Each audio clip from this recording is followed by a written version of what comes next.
Go mga idol. Meron pa palang ano dito sa bukid na ito. Ayan. Meron pala dito ano, may mini pond. Ayan, tilapia. Ayan. May mga tilapia. Ayan, tilapia. Ayan, tilapia. Ayan. Ang gandang lugar dito mga idol. Ayan. Ayan, kahit nasa gitnang bukirin ka ay makikita mo talaga yung mga tao na ano. Kita mo talaga na nagsisipag yung mga tao dito. Ayan. Si tatay. Ayan. Tingnan natin. Hindi sila manggawan. Hindi sila lumalabas idol pag ano yung pinapakain. Sige, pakain na tayo. Floater. Ayan. Ayan, mga water lily. Ayan. Gandang lugar dito idol. Yan si tatay. Siya pangalan ni mo tay? Almindras. Almindras, si tatay Almindras. Dumalat. May-ari na. Unsa na yung klase na isda tay? Kuan. Goldfish? Ay, mga dagko ato sa kilo sa bukani. Karpa. Ambot lang kung sila na. Buwan. Ayan o. Sayang ko yung pagkaon niya. Karpa. Ito ako man ang amo sa kuan. Nangapa. Karpa. Yan. Ito yung maganda mga idol kasi makikita mo talaga yung pantat. Ayan o. Pantat yan mga idol. Ang gandang tingnan o. Ayan. Ayan mga idol. Ang liliit pa ng ano. Ayan o.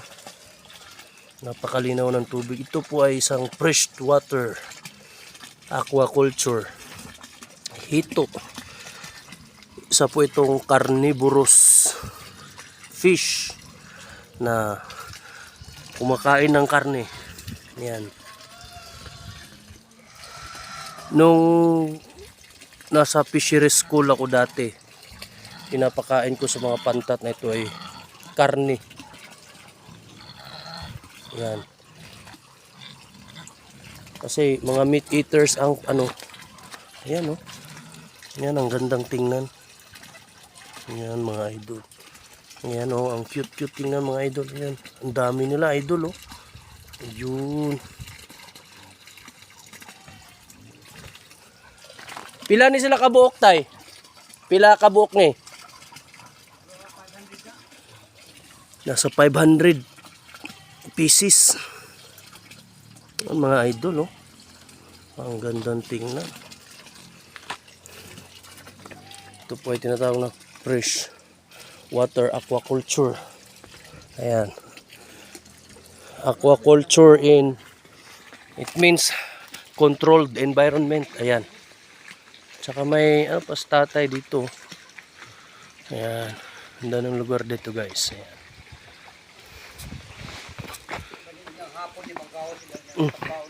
May mga baboy pa dito si tatay oh.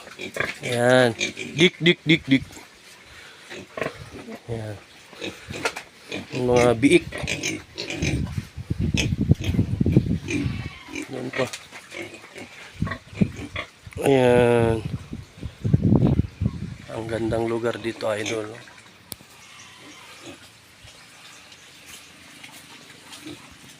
Ayan mga idol. May lantay si tatay. Ayan. May mga manok si tatay. May duck. Ayan. Kahit nasa bukid, may ulam pa din.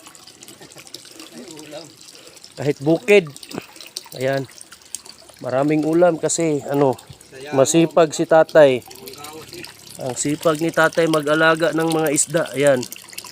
Ginabaligya ni mo ni tay. Nagbibenta pala din sa tatay. Ayan o. Ito. Ayan, ito i-reviewin natin para mas magandang tingin. Yan. Dito kasi malalaki na daw dito, malalaki na ng klase na ano, pantat or hito. Ayan. Saka dito, ito yung mga tilapia mga idol. Oh. Ayan oh. Tsaka may water lily pa. Ayan oh. Ayan, ayan oh. Tingnan mo mga idol, ang dami. Ang dami nila. Ayan oh. Ayan. Masipag si tatay. Tatay, anong pangalan mo tay? Almendras Dumalat. Almendras Dumalat. Ilang taon tay? 63. Oh, 63. Senior na pala to tatay. Pero Ako senior. malakas pa.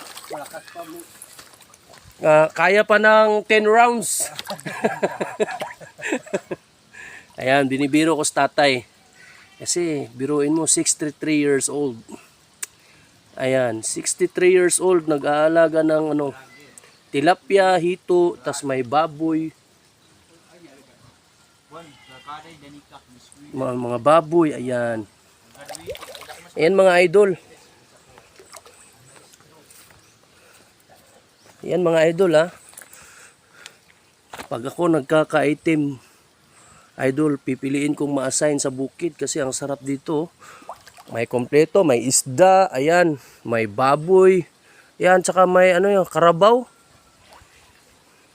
Ang laking baboy nun ah. Ayan idol, kahit mainit pero malamig ang pakiramdam. Ayan idol. Ayan. Nasa Davao Region po tayo idol. Ayan. Tingnan mo naman ang lugar.